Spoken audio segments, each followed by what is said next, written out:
എല്ലാവർക്കും വിജീസ് കിച്ചൻ്റെ പുതിയൊരു വീഡിയോയിലേക്ക് സ്വാഗതം. ഞാൻ നിങ്ങളുടെ സ്വന്തം വിജി. എൻ്റെ പ്രിയപ്പെട്ട ഓരോരുത്തർ സുഖമായിട്ടിരിക്കുന്നു. ദൈവം സഹായിച്ച് ഇവിടെയും സുഖമായിട്ടൊക്കെ ഇരിക്കുന്നു. ഇന്നലെയൊക്കെ ഇത്തിരി കഫൊക്കെ ആയിരുന്നു കേട്ടോ. ഇന്നും ഒരു ദിവസം ദൈവം നമുക്ക് ദാനമായി തന്നതിന് ദൈവത്തിന് നന്ദി പറയാം. അപ്പോൾ എന്തുകൊണ്ട് വിശേഷങ്ങൾ? കഴിഞ്ഞ ദിവസമേ എനിക്കൊരു കമൻറ്റ് വന്നു, ഈ സന്തോഷ് ആരാന്ന്. അപ്പം സന്തോഷ് എൻ്റെ ഹസ്ബൻഡാണ്. അപ്പം വേറൊരു കമൻറ്റ് വന്നു, എന്നിട്ട് ഈ റേച്ചാൻ ഹസ്ബൻഡ് അല്ലേന്ന്. എനിക്കൊന്ന് ഫേസ്ബുക്കിലെ കാര്യം പറഞ്ഞതുകൊണ്ടായിരിക്കുന്നു.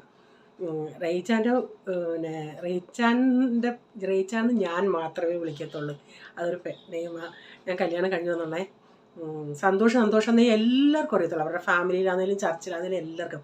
അപ്പം ഞാൻ പറഞ്ഞു, സന്തോഷാന്ന് വിളിക്കാനൊരു ബുദ്ധിമുട്ട്, അതുകൊണ്ട് വേറെ വല്ല പേരും. അപ്പം പറഞ്ഞു എനിക്ക് റെജി എന്നൊരു പേരുണ്ടെന്ന്. അങ്ങനെയാണ് ആ പേര് ഞാൻ മാത്രമേ വിളിക്കത്തുള്ളൂ. ഇവിടെ ഈ ചർച്ചിലുള്ളവർക്കൊക്കെ ഇപ്പോഴാണ് മനസ്സിലായി ഇങ്ങനൊരു പേര് തന്നെ ഉണ്ടായിരുന്നു എന്നുള്ളത് കേട്ടോ. അപ്പോൾ 2 പേരുണ്ട്, സന്തോഷും റെജിയും. പിന്നെന്താ, പിന്നെ ഇപ്പം നമ്മുടെ സോഷ്യൽ മീഡിയയിൽ നടന്നുകൊണ്ടിരിക്കുന്ന നമ്മുടെ കോൺഫിഡൻസ് ഗ്രൂപ്പിൻ്റെ ചെയർമാൻ്റെ വിയോഗം, മരണം, അതിനെപ്പറ്റിയുള്ള എല്ലാ ചാനലും ഇപ്പോൾ അതാണല്ലോ. ഇന്നലെ മൊത്തവും ഉള്ള ചാനലുകളെല്ലാം പുള്ളിയെ നല്ലതായിട്ട് നല്ല അഭിപ്രായമായിരുന്നു എല്ലാവരും പറയുന്നത്. പക്ഷേ ഇന്നത്തെ വീഡിയോകൾ കാണുമ്പം മൊത്തം പുള്ളിയുടെ പഴയ കാലത്ത് പലരെയും ചതിച്ചതും ഒരു നമ്പൂതിരി കുടുംബത്തെ ചതിച്ചതും അങ്ങനെയൊക്കെയുള്ള വാർത്തകളാണ് വരുന്നത്. അത് എന്താ സംഭവം നമുക്കിപ്പോഴും നമുക്കറിയത്തില്ല. നമ്മൾ ഈ കേൾക്കുന്നതേ ഉള്ളൂ. മരണമാണോ കൊലപാതകമാണോ എന്നൊന്നും നമുക്കറിയത്തില്ല. എത്രമാത്രം സമ്പത്തിൻ്റെ എന്തുമാത്രം കോടികളുടെ ആസ്തിയുള്ള വ്യക്തിയാണ്. ഒരു നിമിഷം കൊണ്ട് പോയ ജീവിതം മൊത്തം. അപ്പോൾ എന്താ നമ്മൾ പറയുന്നത്, ഇതാ ഓരോരുത്തരുടെയും അവസ്ഥ ഇതാണ്. ഒരു നിമിഷം കൊണ്ട് തീരാവുന്നതേ ഉള്ളൂ നമ്മുടെ ആയുസ്. ഈ കേരളത്തിലൊക്കെ പുള്ളിയെ പറ്റി നല്ല അഭിപ്രായമാണ്. പക്ഷേ ബാംഗ്ലൂരിലോട്ടൊക്കെ വേറെ ഒരു ചാനൽ ഞാൻ കേട്ടതാണേ, നമുക്കതിനെപ്പറ്റി അറിയത്തൊന്നുമില്ലേ. വേറും നെഗറ്റീവായിട്ടാണ് പുള്ളിയെപ്പറ്റി പറയുന്നത്. എനിക്ക് വന്ന ഒരു ഡൗട്ടെന്ന് പറയുന്നത്, സ്വയമായിട്ടൊരാൾ വെടിവെക്കുകയാണെങ്കിൽ ഇങ്ങനെയല്ല വെക്കത്തുള്ളൂ. പക്ഷെ ഇങ്ങനെ എങ്ങനെ പറ്റിയെന്ന് എനിക്കറിയത്തില്ല. അതാണ് എനിക്കൊരു ഡൗട്ടും വരുന്നത്. പിന്നെ പലരും പറയുന്നു ഡയറി എഴുതി വെച്ചിട്ടുണ്ടായിരുന്നു, കുറേ നാൾ കൊണ്ടേ പുള്ളി വരണം ആഗ്രഹിച്ചതാണ്, വീട്ടുകാരോടെല്ലാം ക്ഷമ ചോദിച്ചിട്ടുണ്ട്. അത് ദൈവത്തിന് മാത്രം അറിയാം. ഇനിയിപ്പോൾ കുറച്ച് നാൾ ഈ എല്ലാ ചാനലുകാരും ഇതിൻ്റെ പുറകെ ആയിരിക്കും. പിന്നെ ഇനി വേറെ ടോപ്പിക്ക് കിട്ടുന്നുണ്ടെങ്കിൽ അതിൻ്റെ പുറകെ അങ്ങ് പോകും. ഒന്നും നമുക്കറിയത്തില്ല, എല്ലാം ദൈവത്തിന് മാത്രം അറിയാം. അപ്പോൾ എന്താ പറയുന്നത്, ഇനി നമുക്ക് നമ്മുടെ വീഡിയോയിലോട്ട് പോകാം. പിന്നെ ഇന്നത്തെ എൻ്റെ വീഡിയോയിൽ അങ്കിളിന് കൊണ്ടുപോകാനായിട്ട് വട്ടയപ്പം ഉണ്ടാക്കുന്നുണ്ട്, അത് കാണണേ. ഓക്കെ.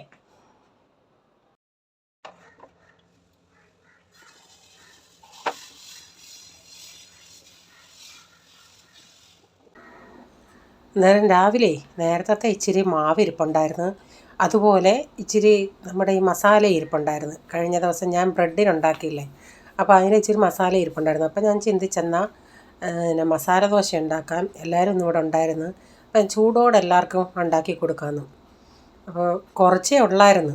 അപ്പോൾ എനിക്കിന്ന് എല്ലാം ജോലികളൊക്കെ പെട്ടെന്ന് ചെയ്യണം. കാരണം രാത്രിയിലാകുമ്പോഴത്തേക്കിന് ഞങ്ങളുടെ അങ്കിള്, അതായത് ഇവിടുത്തെ മമ്മിയുടെ ബ്രദർ, അവർ ഫാമിലിയായിട്ട് USA സെറ്റിൽഡാണ്. അവർ 2-3 വർഷം കൂടുമ്പം വരും. കഴിഞ്ഞ പ്രാവശ്യം അവർ വന്നിട്ട് നമ്മുടെ ഇവിടെ സ്റ്റേ ചെയ്യത്തില്ല. അവരവിടെ എയർപോർട്ടിനടുത്തൊരു 5 സ്റ്റാർ ഹോട്ടലുണ്ട്, അവിടെ റൂം അവർ നേരത്തെ റേച്ചാനാ എല്ലാം ബുക്ക് ചെയ്തിട്ട് ഇവിടെ ഒരു ദിവസം വരും. അപ്പം അങ്ങോട്ട് ഇന്ന് റേച്ചാൻ അങ്ങോട്ട് പോയി അവരെ പിക്കപ്പ് ചെയ്തിട്ട് അവിടെ ആക്കും. അതുകൊണ്ട് അപ്പം അങ്കിളിന് ഭയങ്കര ഇഷ്ടമാണ് ഈ വട്ടയപ്പം. അങ്കിളിന് വട്ടയപ്പമൊക്കെ ഉണ്ടാക്കി കൊടുക്കണം. അങ്ങനെ രാവിലെ അരിയൊക്കെ വെള്ളത്തിയിട്ട് ഇതെല്ലാം കഴിഞ്ഞിട്ട് 11 മണിക്ക് റേച്ചാൻ ഇവിടുന്ന് പോകണം. അതിനുമ്പിട്ട് ഇതെല്ലാം ഉണ്ടാക്കി അതിനുമ്പിട്ട് അരച്ച് വയ്ക്കണം. പെട്ടെന്ന് അത് പുളിക്കൊക്കെ വേണ്ട. ഇപ്പം ഇത്തിരി തണുപ്പൂടെ ആയതുകൊണ്ട് പുളിക്കാനൊക്കെ ഇത്തിരി സമയം എടുക്കുമല്ലോ. അതുകൊണ്ട് അതനുസരിച്ച് ഇതൊക്കെ ഒന്ന് അരച്ച് വയ്ക്കണം. അപ്പോൾ രാവിലത്തെ ബ്രേക്ക്ഫാസ്റ്റ് അതുകൊണ്ട് ഇതെടുത്ത് പെട്ടെന്ന് എല്ലാവർക്കും അങ്ങ് ഉണ്ടാക്കി കൊടുക്കാമെന്ന് വെച്ചു. അപ്പം കുറച്ചേ ഇതുള്ളായിരുന്നു മസാല. അപ്പോൾ ഇവർക്കൊക്കെ മസാല ഇതാണ് വേണ്ടിയത്, മസാല വേണം. അല്ലാതെ നമ്മൾ ഈ കട്ടി കുറച്ച് നെയ്യൊക്കെ ഒഴിച്ച് നെയ്യ് റോസ്റ്റ് പോലെ എടുക്കത്തില്ലേ, അതൊന്നും അവർക്ക് അത്ര ഇഷ്ടമല്ല. അവർക്ക് അതിൻ്റെ അകത്ത് ഫില്ലിങ് വേണം. അപ്പം ഞാൻ ഇവർക്കെല്ലാം അത് കൊടുത്തിട്ട് ഞാനെന്നാൽ അങ്ങനെ ഉണ്ടാക്കി കഴിക്കാം. എനിക്കത് ഇഷ്ടമാണ്. ഇങ്ങനെ കട്ടി കുറഞ്ഞെടുത്തിട്ട് അതിൽ നെയ്യ് ചേർക്കണമെന്നൊന്നുമില്ല. കട്ടി കുറഞ്ഞത് ഇങ്ങനെ ചായയുടെ കൂടെ കഴിച്ച് എനിക്കിഷ്ടമാണ് കഴിക്കാൻ. അപ്പം നെയ്യ് ഉള്ളത് കൊണ്ട് ഞാൻ ഇച്ചിരി നെയ്യോട് ഇട്ടിട്ട് അങ്ങനെ ഒന്ന് മുരിച്ചെടുത്തിട്ട്, ഒന്നും വേണ്ട, ചായയുടെ കൂടെ നമുക്ക് ചൂടോടെ കറുമുറ കഴിക്കാം. ഇതിങ്ങനെ ഞാൻ തിരിച്ച് മറിച്ച് വിട്ടതിനെ ഒന്ന് മുരിച്ചെടുക്കും. അപ്പം നല്ല ടേസ്റ്റാണ്. അങ്ങനെ ഒന്ന് ചെയ്തിട്ട് ഞാൻ കഴിക്കാൻ എടുക്കാമെന്ന് വെച്ച്. അപ്പോൾ ഇതെല്ലാം ഒന്ന് ഉണ്ടാക്കിയെടുക്കട്ടെ.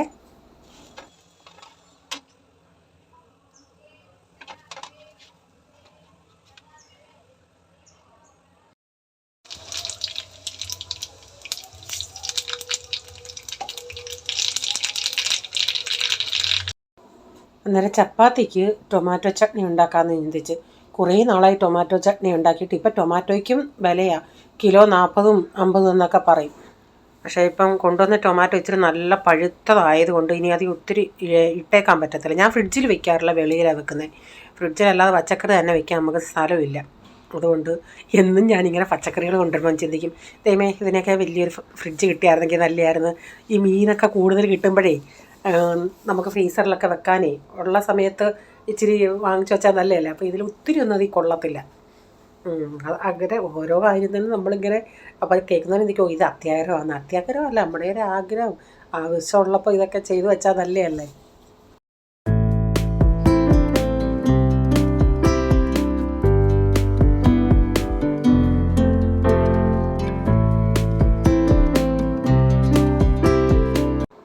ഞാൻ പൊടികളൊക്കെ ചേർത്തായിരുന്നു. മഞ്ഞൾപ്പൊടി, മല്ലിപ്പൊടി, മുളക് പൊടി ഇതെല്ലാം ചേർത്ത് ഇപ്പം ഞാൻ ടൊമാറ്റോയോട് ഇട്ട് കൊടുത്തിട്ടുണ്ട്. ഇതിപ്പോൾ അങ്ങ് ഇട്ട് കഴിയുമ്പോൾ ഇച്ചിരി സമയം എടുക്കും. ഇതിനെ പിന്നെ ഒന്നും ചെയ്യേണ്ട, ഇടയ്ക്കിടയ്ക്ക് ഇളക്കി കൊടുത്താൽ മതി. അടച്ചിടുമ്പം ഈ വെള്ളം എല്ലാം കൂടി ഇങ്ങനെ ഇറങ്ങും. എന്നിട്ട് ലാസ്റ്റിലൊന്ന് കുറച്ചുകൂടെ ഒന്ന് ഉടച്ചു കൊടുക്കണം. നേരത്തെ ഉടച്ചു കൊടുത്താൽ പിന്നെ അത് വേവത്തില്ല. അതുകൊണ്ട് നന്നായിട്ട് എല്ലാം ലാസ്റ്റ് ആകുമ്പോഴേ ഉടയ്ക്കാവൂ. ഇടയ്ക്കിട്ട് ഉടച്ചാൽ അത് വേവാതെ ഇങ്ങനെ കഷ്ണങ്ങൾ കിടക്കും. അപ്പം ഞാനിതൊന്ന് അടച്ചിട്ട് കൊടുക്കട്ടെ. കുറച്ച് മല്ലിയില വാങ്ങിച്ചായിരുന്നു, അപ്പം അതുകൂടി ഇതിൻ്റെ അകത്തൊന്ന് ഇടട്ടെ. ഉള്ളപ്പോൾ ഇടും, എനിക്ക് ആവശ്യം ഉണ്ടായിട്ട് ഞാൻ വാങ്ങിച്ചാൽ. നാളെ എനിക്ക് നല്ല റെസിപ്പികൾ വരുന്നുണ്ട്. അത് നേരത്തെ ഇട്ട റെസിപ്പിയാണ്, അന്നേരം ഒന്നുകൂടെ വിപുലീകരിച്ചൊരു റെസിപ്പി ഉണ്ടാക്കുന്നുണ്ട്. അപ്പോൾ അതിന് വേണം, അതിന് വേണ്ടി വാങ്ങിച്ചാൽ.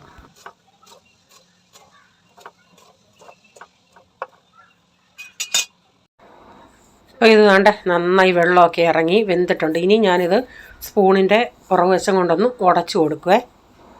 ഇനി ഞാൻ ലാസ്റ്റിൽ ഇച്ചിരി ശർക്കരയും കൂടി ഇതിൽ ചേർക്കുന്നുണ്ട്.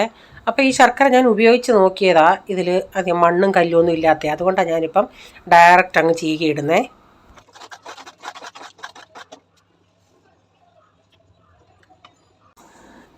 ടൊമാറ്റോ ഒക്കെ റെഡിയായി. പിന്നെ മീൻകറി വയ്ക്കാമെന്ന് വെച്ച് കൊച്ചയല ഉണ്ടായിരുന്നല്ലോ, അത് എടുത്ത് വെച്ചിട്ടുണ്ട്.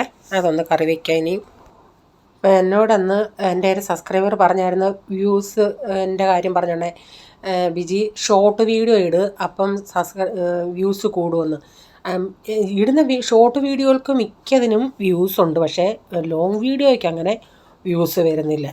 അപ്പം അത് എനിക്കൊന്ന് ഷോർട്ട് അതുപോലെ നമുക്ക് വരുന്ന ഡോളറാണേലും ഷോർട്ടിന് ഒത്തിരി കുറവാണ്. ലോങ്ങിന് വരുന്നതിൻ്റെ അത്രയും ഷോർട്ടിന് വരത്തുമില്ല. 10,000 വ്യൂസ് ഉണ്ടെങ്കിലേ $1 എങ്ങാനും നമുക്ക് വരത്തുള്ളൂ. അപ്പം ഞാൻ മീനൊക്കെ ഒന്ന് പറക്കിയിട്ട് അതിൻ്റെ ഇടയ്ക്ക് ഞാൻ ഇച്ചിരി തൈരൊക്കെ ഒന്ന് ഉടച്ചെടുത്തായിരുന്നു മോരുകറി വെക്കാനേ. അപ്പം മോരുകറി വെച്ചാൽ പിന്നെ 2-3 ദിവസത്തേക്കിന് കറിയുണ്ട്. എപ്പോഴാണെങ്കിലും ഇവിടെ മോര് മെയിൻ കാണണം. തൈര് ഇല്ലെങ്കിൽ പിന്നെ ഞാൻ വെളിയിൽ നിന്ന് തൈര് വാങ്ങിച്ചെങ്കിലും മോരുകറി ഉണ്ടാക്കും. ഇവിടെ ഇവർക്കെല്ലാം മോരുകറിയോടാണ് മെയിൻ. അപ്പം ഞാൻ മോരുകറിക്കുള്ള കടുകൂടെ വറുത്തേ. അപ്പോൾ ഉള്ളിയൊക്കെ ഇച്ചിരി അങ്ങോട്ടും ഇങ്ങോട്ടുമൊക്കെ പോയണ ഉള്ളിയൊക്കെ ഇത്തിരി ഒന്ന് മൊരിഞ്ഞ്. അപ്പോൾ മോരുകറിയിലോട്ട് ഇനി ഇതൊന്ന് ഒഴിച്ചു കൊടുക്കട്ടെ. മോരുകറിയിലോട്ടല്ല, തൈര് മോരാവുന്നേ ഉള്ളൂ.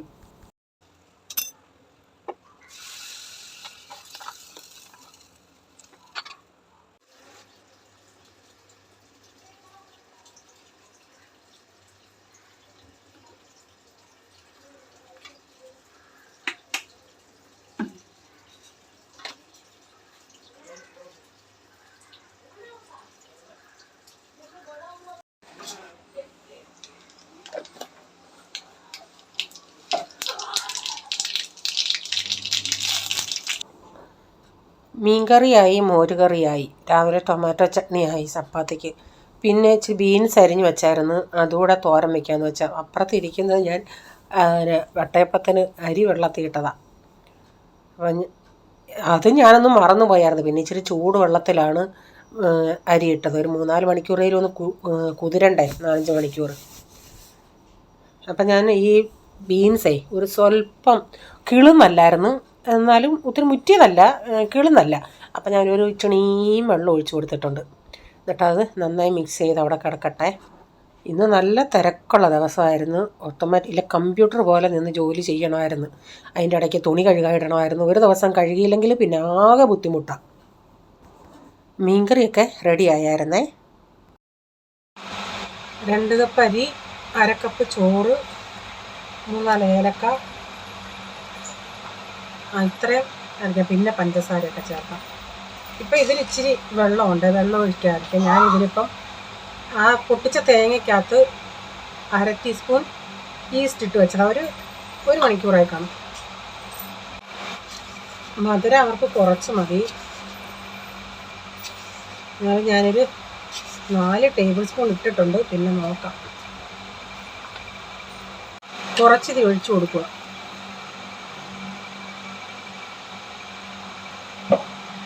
ബാക്കിക്കകത്ത് 1 കപ്പ് തേങ്ങ ആ ഈസ്റ്റ് ഇട്ടൊന്ന്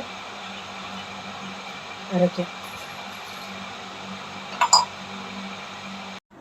ഞാനൊരു 4:30 അരച്ച് വെച്ചേ.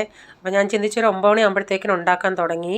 ഈ വട്ടയപ്പം നമ്മൾ കൂടുതൽ ക്വാണ്ടിറ്റിയിൽ ഒഴിക്കുകയാണെങ്കിൽ വേവാൻ സമയം എടുക്കുമല്ലേ. അങ്ങനെ ഞാൻ 9 മണിക്ക് മുമ്പിട്ട് ചെന്ന് നോക്കിയാണെങ്കിൽ വേണ്ട ഇങ്ങനെല്ലാം ഞാൻ പാത്രം വെച്ചത് കാര്യമായിപ്പോയി, ഇങ്ങനെ കുമിഞ്ഞ് വന്നു. അപ്പം ഞാനിനി ഉണ്ടാക്കാനായിട്ട് ഇച്ചിരി അണ്ടിപ്പരിപ്പും മുന്തിരിങ്ങയൊക്കെ ഒന്ന് വറുത്തെടുക്കട്ടെ നെയ്യിലെ. അപ്പം നിങ്ങൾക്ക് വേണമെങ്കിൽ ഈ മെഷർമെൻറ്റ് എടുത്തിട്ട് ആദ്യം ഇച്ചിരി അരി അരച്ചിട്ടേ ഒരു 2-3 ടേബിൾ സ്പൂൺ അരി എടുത്ത് കപ്പി കാച്ചി ചേർക്കുകയാണെങ്കിൽ കുറേയും കൂടെ നല്ലതാണ്. ഇതിപ്പോൾ സ്റ്റാർട്ടിങ്ങിൽ നല്ല സോഫ്റ്റ് ആയിരുന്നു, നേരം വെളുത്തപ്പോഴും അങ്ങനെ കുഴപ്പമില്ലായിരുന്നു, രാവിലെ സോഫ്റ്റ് ആയിരുന്നു. പക്ഷേ ഒരു ഉച്ചയൊക്കെ ഈ പ്രൈസിന് ഇഷ്ടമായതുകൊണ്ട്, പ്രൈസിന് പണ്ടൊന്നും ഇഷ്ടമല്ലായിരുന്നു, ഇപ്പോൾ അവന് ഇഷ്ടമായിരുന്നു. ഉച്ചയ്ക്ക് വരെ വെച്ചപ്പോഴത്തേക്കിന് ഇത്തിരി സോഫ്റ്റ് കുറഞ്ഞായിരുന്നു, ഇച്ചിരി ഒന്ന് ഹാർഡായായിരുന്നു. അപ്പോൾ ഇച്ചിരി കപ്പിയും കൂടെ കാച്ചുവാണെങ്കിൽ കുറേയും കൂടെ നല്ലതാണ്. അവർക്ക് മധുരം അത്രയും മതിയാണ്. കാരണം ഈ പിള്ളേർക്കാണെങ്കിൽ കുറേയും കൂടെ മധുരം വേണം. അതൊരു ഇത്തിരി ലൈറ്റ് മധുരം ഉള്ളായിരുന്നു. എനിക്ക് ഈ മുന്തിരിങ്ങ ഇങ്ങനെ വേർത്ത് വരുന്നത് കാണാൻ ഭയങ്കര ഇഷ്ടമാണ്. അതിങ്ങനെ കണ്ട വേർത്ത് വരുന്നത്. അത് ഞാൻ ആദ്യത്തേത് കുഞ്ഞൊരു പാത്രത്തിലാണ് ഉണ്ടാക്കിയത്. ഇഡലി പാത്രത്തിൽ വെള്ളം ഒഴിച്ചിട്ട് ഇഡലി പാത്രത്തിൻ്റെ തട്ട് കമത്തി വെച്ചിട്ട് അതിൻ്റെ മുകളിൽ പാത്രം വെച്ച് അതിലിച്ചിരി നെയ്യും ഓയിലൂടെ തേച്ചിട്ട് പാത്രത്തിൽ തേച്ചിട്ട് അത് ഒഴിച്ച് വെച്ചേ. ഇച്ചിരി 1 മിനിറ്റ് ഒന്നും വേണ്ട, 1 മിനിറ്റിനകം ആകുമ്പോഴത്തേക്കിന് നമ്മൾ മുന്തിരിങ്ങ സ്റ്റാർട്ടിങ് ഇടുവാണെങ്കിലും ആ ഒഴിക്കുന്ന ആ സമയത്തെ ഒഴിക്കുവാണെങ്കിൽ ഈ മുന്തിരിങ്ങ അണ്ടിപ്പരിപ്പൊക്കെ അങ്ങ് താണു പോകും. ഇതിപ്പോൾ ഒരു മിനിറ്റിനകം ഞാൻ എടുത്തിട്ടും അതങ്ങോട്ട് പെട്ടെന്ന് മാവ് കുഞ്ഞു പാത്രത്തിലായതുകൊണ്ട് മാവൊന്ന് വേകാറായി. പിന്നെ ഞാൻ അമക്കി താപ്പോട്ടാക്കണമായിരുന്നു. അപ്പോൾ ഇതെല്ലാം ഒന്ന് അമക്കി ഒന്ന് ഇടട്ടെ അതിൻ്റെ അകത്തോട്ടെ. ഈ കുഞ്ഞു പാത്രത്തിലേത് പെട്ടെന്ന് വെന്തു. പിന്നെ ഞാൻ എളുപ്പപ്പണി ആക്കാമെന്ന് പറഞ്ഞ് ലാസ്റ്റ് എടുത്ത് വലിയൊരു പാത്രത്തിൽ ഒഴിച്ചു. അത് വേവാൻ എത്ര സമയം എടുത്തെന്നറിയാമോ? ഞാനിതൊന്ന് വെന്തോന്നൊന്ന് കുത്തി നോക്കിയുണ്ടേ, അങ്ങനെ ആ നൈഫിൻ്റെ അകത്തൊന്നും അങ്ങനെ മാവ് ഒട്ടി വന്നിട്ടില്ല. അപ്പം ഞാനത് വെളിയിലെടുത്ത് വെച്ചിട്ട് തണുത്തതിന് ശേഷം ഒന്ന് ഇളക്കിയെടുക്കട്ടെ. ഞാൻ സ്പൂണിൻ്റെ ഒരു മൂടും കൊണ്ടാണ് ഇങ്ങനെ ഇളക്കുന്നത് കേട്ടോ. എല്ലാ സൈഡും വിടവിച്ചിട്ട് ഒന്ന് കമത്തി നോക്കിയിട്ട് തട്ടിയിട്ടൊന്നും കേക്ക് പോലൊന്നും അത് തട്ടി വന്നില്ല. പിന്നെ ഞാൻ അതിൻ്റെ ഇടയ്ക്കോട്ട് സ്പൂണിൻ്റെ ആ മൂടിട്ടിട്ട് ഇങ്ങനെ എല്ലാ സൈഡും ആക്കിയിട്ട് പിന്നെ കമത്തിയിടുമായിരുന്നു. അത് നിങ്ങളെ കാണിക്കാൻ വേണ്ടിയിട്ടാണ് ഞാൻ കമത്തിയിട്ടത്, അല്ലെങ്കിൽ നമുക്ക് മുറിച്ചങ്ങ് എടുത്താൽ മതിയായിരുന്നു.